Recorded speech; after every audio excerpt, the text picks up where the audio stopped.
Gerbong Gerindra mendadak ramai. Selain PKS, PAN dan P3 belakangan Golkar merapat. Bagaimana tarik-menarik gerbong koalisi? Pasangan Prabowo-Hatta menjadi kontestan terakhir yang mendaftarkan keikutsertaan mereka dalam bursa Capres-Cawapres 9 Juli mendatang ke KPU. Duet ini ditemani oleh para ketua umum partai pengusung koalisi yang dipimpin Gerindra. Total ada 4 partai lain yang memiliki kursi di DPR, yaitu PAN, PKS, P3, dan Golkar. Ditambah 1 partai non-parlemen, PBB.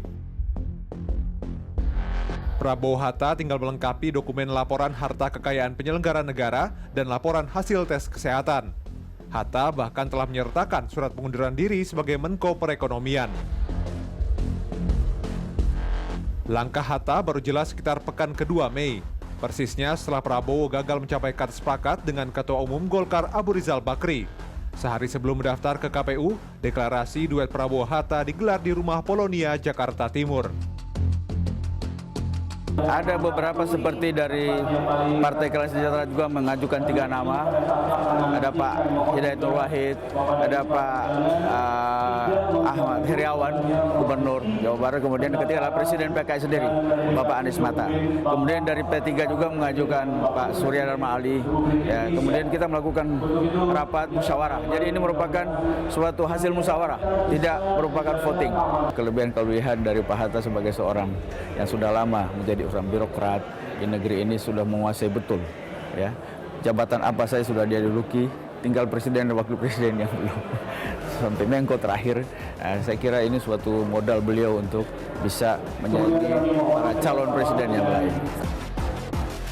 PAN sebelum berlabuh ke Gerindra juga menjajaki koalisi dengan PDI Perjuangan. 5 Mei lalu, Hatta mengunjungi Ketua Umum PDIP, Megawati Soekarno Putri, untuk memastikan koalisi sekaligus peluang jadi cawapres Jokowi. Namun Mega tak kunjung memberi sinyal terang. Tidak mau kehilangan momen, Hatta gerak cepat dengan Prabowo. PAN tidak punya pilihan lain.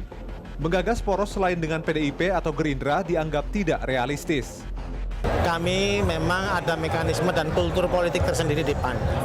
Ya, artinya sampai sebelum ada rakernas partai, ini memang justru Ketua Umum Pak Hatta dan Pak Amin Rais memberi ruang seluas-luasnya pada seluruh elemen partai untuk berkomunikasi kepada seluruh partai politik.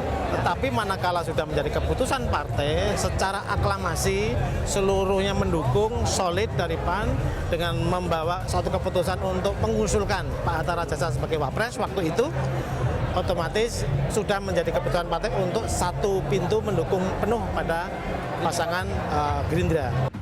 Lobi, tawar-menawar menjadi bahasa politik menjalin koalisi, termasuk negosiasi soal biaya kampanye dan saksi yang tentu harus ditanggung bersama saat Pilpres nanti. Tersiar kabar Gerindra sepakat menanggung 60% biaya kampanye dan sisanya ditutup oleh PAN. Di PAN ini kami tidak mengenal istilah mahar.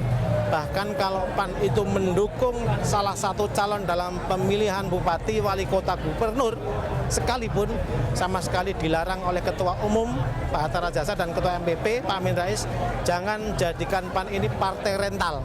Jangan jadikan PAN ini partai yang istilahnya ada istilah uang perahu di situ. Dari mana kita bisa mendapatkan uang yang segunung itu, ya. Apalagi ini disesuaikan dengan laporan dana kampanye yang sudah kami serahkan.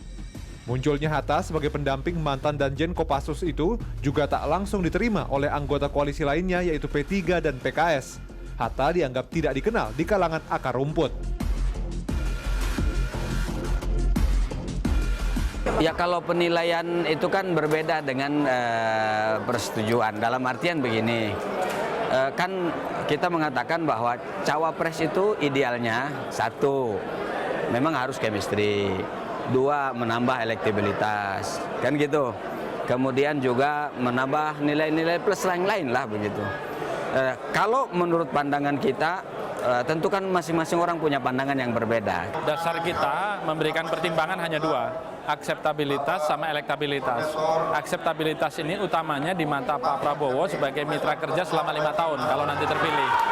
Ya, kemudian yang kedua adalah elektabilitas. Tentu yang mendongkrak dukungan kepada beliau jika nanti berlaga di dalam kontestasi menuju Pilpres.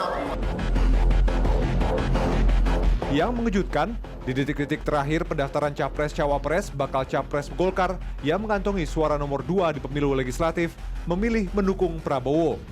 Bahasa mencari kesamaan visi dan platform untuk berkoalisi tak bisa menutupi keinginan Abu Rizal untuk tetap ada di gerbong kekuasaan. Tiket pencalonan utama berupa elektabilitas tak juga terkerek hingga tenggat terakhir pendaftaran Capres.